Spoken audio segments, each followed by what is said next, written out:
आज चैत्र नवरात्र का पहला दिन है। ऐसे में शहर की आराध्य बिलाई माँ का इतिहास जानना भी जरूरी है।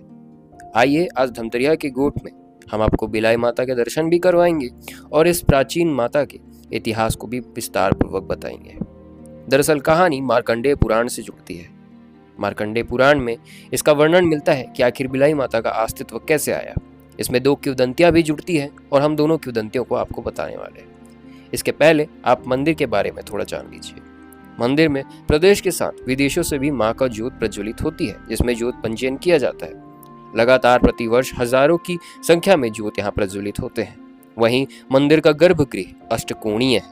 नवरात्र में मंदिर के पट कभी बंद नहीं किए जाते, केवल पर्दा लगाया जाता है और इसका इतिहास 200 वर्षों से भी पुराना है। आपको बता दें कि एक किंवदंती मिलती है जहां पर यह कहा जाता है कि एक राजा जंगल में घोड़े पर सवार होकर शिकार के लिए जा रहा था। इसी दौरान उनका घोड़ा एक पत्थर से टकरा गया और पत्थर से टकराने के बाद उक्त पत्थर से खून बहने लगा। खून बहता देख राजा आश्चर्यचकित हो गए और उस पत्थर को निकालने का भरसक प्रयास करने लगे, पर फिर भी पत्थर बाहर नहीं आया। अंततः राजा मजबूर होकर एवं थक हार कर घर चले गए। घर लौटकर जब वे निद्रा में लीन थे तो उन्हें एक स्वप्न आया और स्वप्न में माता ने दर्शन दिया और कहा कि उक्त पत्थर को निकालने का प्रयास ना किया जाए, यह यहाँ की भलाई के लिए है, अतः वहां पर मंदिर बनवाकर पूजा अर्चना की जाए। साथ ही साथ में उन्होंने कहा कि यहाँ पर भव्य रूप से मंदिर का निर्माण होना चाहिए। अंततः उक्त राजा की पुत्रवधू ने यह फैसला लिया और पास ही में स्थित सटियारा गांव से शिला ला करके उक्त मंदिर का निर्माण करवाया। इस मंदिर की खास बात यह रही कि जहां एक ओर ये वास्तुकला का अटूट नमूना था, वहीं दूसरी ओर उक्त मंदिर में जो शिला है, जो मूर्ति है, उस मूर्ति के पास काफी संख्या में बिल्लियां बैठे रहती थी और इसी कारण उक्त मंदिर का नाम और उक्त माता का नाम बिलाई माता पड़ गया। और साथ ही साथ में इसमें हर वर्ष बिल्लियां आपको दिखाई देती हैं और बिल्लियां घूमती हुई नजर आती हैं। उक्त मंदिर में आने वाले श्रद्धालु बिल्लियों को कभी भी अपशगुन के रूप में नहीं देखते और पूजनीय के रूप में पूजा करते हुए दिखाई देते हैं। वहीं इसकी दूसरी कहानी द्वापर युग से जुड़ती है, जिसका उल्लेख मार्कंडेय पुराण में भी मिलता है।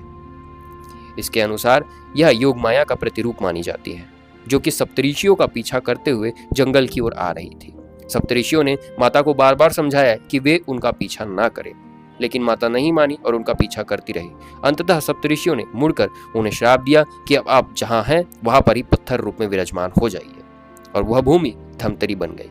और आज इसी का एक उदाहरण है जहां पर धमतरी में बिलाई माता सभी श्रद्धालुओं को दर्शन देती है और उन पर कृपा बरसाती है। नवरात्र में यहाँ पर विशेष पूजा अर्चना भी होती है और साथ ही साथ में ज्योत प्रज्वलन भी किया जाता है। और लगातार धमतरी में बिलाई माता के मंदिर के स्वरूप को बदला जा रहा है, जहाँ बावली का पुनः निर्माण किया गया है और वहीं साथ ही साथ में गर्भगृह को भी सुसज्जित किया गया है। देखिए धमतरी की बिलाई माता की नवरात्र विशेष एपिसोड।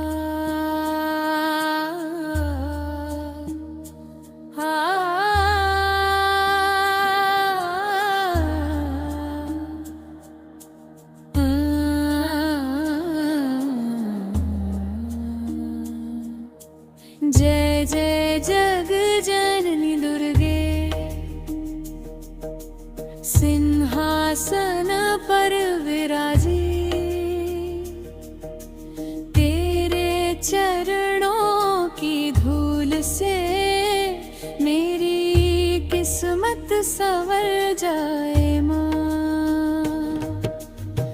दुख के जंगल माँ तेरा